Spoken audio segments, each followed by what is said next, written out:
Werkzeugmacher Ernst Herr brennt regelrecht für die Lorer Karfreitagsprozession, ist mit der Tradition aufgewachsen. Ich war in der 3. Klasse, in der Knabenschule damals noch. Der Herr Rossipal war unser Lehrer und da war das klar, alle gehen da mit. Und ab dem Tag bin ich mitgegangen an der Karfreitagsprozession, praktisch seit 60 Jahren.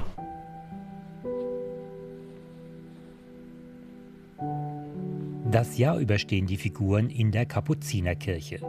Das Besondere an dieser Prozession: die Handwerkszünfte kümmern sich traditionell um die 13 Stationen. Wir sind zuständig für die Station 4, Gefangennahme Jesu. Das sind die Schmiede und Wagner. Und Schmied, sieht man, gehöre ich dazu. Am Karfreitag startet um 10:30 Uhr die Prozession in der Lorer Innenstadt. Und dann ist schon eine gewisse Stimmung in der Stadt. Und in dem Moment, wo da hinten der erste Paukenschlag kommt und das heißt auf, dann unwahrscheinlich, wie der Funke überspringt von den Stationen, von den Trägern zu den Menschen. Die werden ruhig, die schauen sich das an, da ist eine gewisse Ergriffenheit und das tut gut, das ist schön. Alle Stationen wurden jahrhundertelang von Männern getragen, bis auf die leidende Mutter Gottes. Diese schultern die Frauen. Lange Zeit hat Katja Lorenz auch die Pietà getragen. Inzwischen läuft sie bei den Männern mit, setzte sich durch. Denn im Jahr 2000 wurde sie Obermeisterin der Gärtner und fühlte sich damit auch deren Figur zugehörig. Aus dem Grund habe ich mir damals gesagt, auch wenn es noch nicht üblich war, ich laufe damit, es ist meine Figur und ich bin bis heute noch dabei. Jesus trägt das Kreuz. Die Skulptur gehört zu den ältesten der Prozession.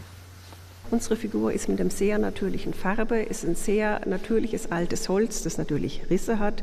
Das ist tatsächlich so, wenn ich die pflege, streichel ich mal drüber und gucke mir an, du hast ein neues Risschen bekommen. Das ist schon auch haptisch ein Erlebnis, die Figur. Und sie hat natürlich auch einen wunderbaren Gesichtsausdruck. Für Katja Lorenz ist die Lorer Karfreitagsprozession ein Herzensanliegen. Also wenn ich mitlaufe, muss ich tatsächlich sagen, konzentriere ich mich wirklich drauf, auf den Leidensweg unseres Herrn und habe mal wirklich eine Stunde Zeit, dankbar zu sein, zu überlegen, was hat er gemacht, was tue ich, was kann ich ihm nacheifern. Das ist tatsächlich eine wirklich meditative Stunde. Aufnahmen von 1930 zeigen, die Abfolge der Stationen hat sich kaum verändert. Früher wurde jedoch noch gesungen und gebetet. Und auch damals kamen schon Gläubige eigens für die Prozession nach Lohr am Main. Es gibt 13 Abbildungen. Jona im Walfisch gehört zu den neueren und wurde bewusst verändert. Dieser Wal war hohl. Das war also so eine Dachlattenkonstruktion mit irgendwas drüber und da lag ein junger Bursch drin und hat also Psalmen gebetet und gesungen. Und Prozessionen waren ja schon immer auch Anlass für Unsinn und Schabernack. Und da hat man den armen Kerl abgefüllt. Seither ist der Jona aus Holz. Joachim Salzmann ist Vorsitzender des Fördervereins. Er hat einen Stein ins Rollen gebracht, indem er die Bewerbung um den Titel Immaterielles Kulturerbe Bayern beim Heimatministerium eingereicht hat. Und diese Woche kam die freudige Nachricht aus München. An der Prozession wird sich null ändern. Unserem Herrgott ist es wahrscheinlich gerade egal. Prozession bleibt Prozession, das ist klar. Ein kleines bisschen stolz dürfen wir natürlich sein.